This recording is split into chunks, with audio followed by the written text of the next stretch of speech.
Hello and welcome back to Simple Money Podcast, Canada's own personal finance podcast presented in short and informative episodes. I'm your host, Matthew Sewick, also known as the Friendly Financial Coach. So I know it's been a little while since our last episode, and I hope that all of you, your family and friends are doing well amongst this unique landscape happening across the world. Throughout history, we occasionally are confronted with defining moments, and this is absolutely one of them. This is the first episode of an in-depth and ongoing look at the Covid-19 virus and how it financially is impacting the individual Canadian and their families. With multiple new developments every single day, we're going to look at these and the policies around them and how they impact us. As usual, we will break these down to short episodes and simplify the issues at hand. On this episode, we're going to cover how COVID-19 is impacting our finances. Our next episode will be on the financial stimulus package, and after that, we will look at how to help protect your finances from COVID-19. So let's first catch up to speed. What we're seeing is a global pandemic that has left no corner of the world unaffected. China, South Korea, Italy, Spain, and even the United States have been seriously impacted. On an upper level, we see economic activity halting as the consumption and output of households and industries are plummeting. In conjunction, mixed with other factors, oil prices have fallen by nearly 53%, stock markets have plummeted, and central banks are slashing interest rates. Thankfully, within Canada, we've been fairly spared the health impacts that have occurred to other countries. However, as most healthcare professionals have stated, this can quickly change. On an upper level, the TSX has dropped by about a quarter since the beginning of this year, and the Bank of Canada has cut interest rates twice, to a total of 1%. All of these financial changes have affected Canadian households in some way or another. The finances of individuals and households have been heavily impacted in various ways. On the most simplest of terms, we are experiencing a cash flow and net worth crisis. Our inflow, income, is at risk. Our outflows, expenses, have been seriously affected, and our net worth is being challenged by plummeting stock markets and reduced interest rates on savings accounts. These three areas are what the government's stimulus package will target and are what we are going to focus on during this episode and our ongoing series. Firstly, household income is very vulnerable right now. Many individuals and families have had their income slashed due to a variety of reasons, such as businesses temporarily shutting down, reduced hours, self-isolation, and more. This first impact reduces the inflow side of income on your budget. The biggest risk here is that income will fall below one's expenses and lead to a cash shortfall.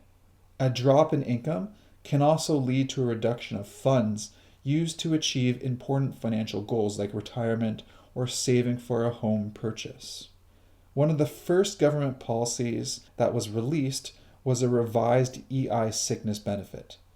We're going to be doing an in-depth episode on this topic, but the basic idea is that if you qualify for EI payments, then you could receive up to 15 weeks of payments at the lowest of 55% of your average weekly income, or $573 before taxes are taken off.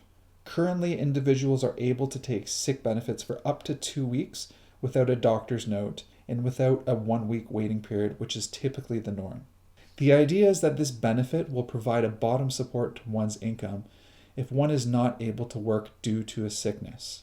It's expected that the federal and possibly provincial governments will be announcing more measures this week, and as stated in a press conference, they will become payable as soon as possible. Next up is that we have our expenses. This is a really interesting category because the crisis is drastically changing our lifestyles and what we spend money on. Depending on how a household reacts to the crisis, this will shape how their expenses change. For example, a household that self-quarantines will probably have a higher electrical and grocery bill, but will have reduced expenses in areas like restaurants or entertainment. One of the areas that we see a big drop in is in the price of gas. Searching around my area here in Toronto, you can find gas for around 80 cents a litre. And this is a steep drop from what it was a few months ago, where it was around 110 to 120.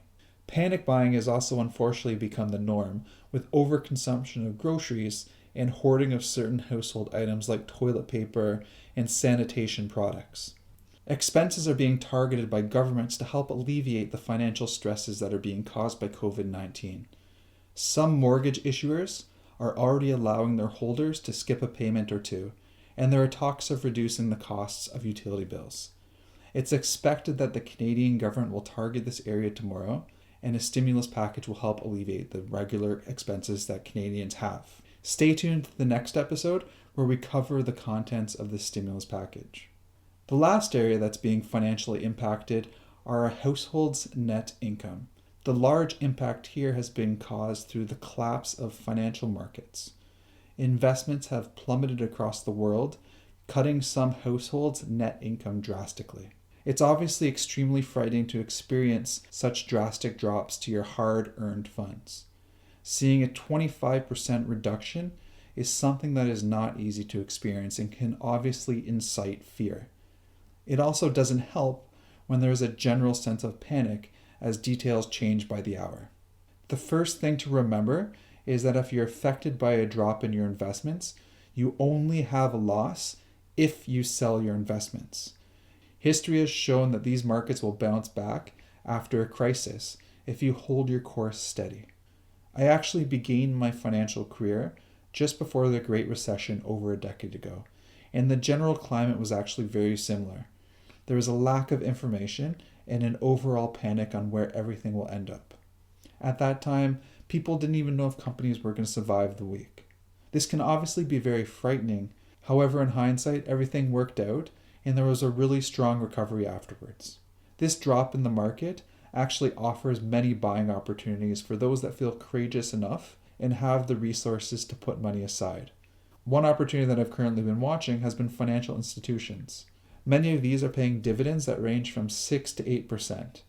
In this case, even with a drop in their stock value, this dividend pays more than most investments do. One of the big things that this virus has done is that it's exposed the errors in how individuals have invested, such as taking more risk than they feel comfortable with, investing emergency funds, and more. Overall, COVID-19 can create a serious cash flow problem. In the worst case situation is you have expenses that exceed your income, something that we hope that the stimulus package that will be shortly announced by the government will help offset to the most vulnerable of households. COVID-19 also has a very large impact to drastically reduce individuals' net worth. So that's it for today, but stay tuned to our next episode, which is going to be released very soon, where we cover the government's response to COVID-19. As always, if you have any questions, you can contact me at info@ffcoach.ca, or you can find me on Twitter at @f_fcoach. Take care and talk to you soon.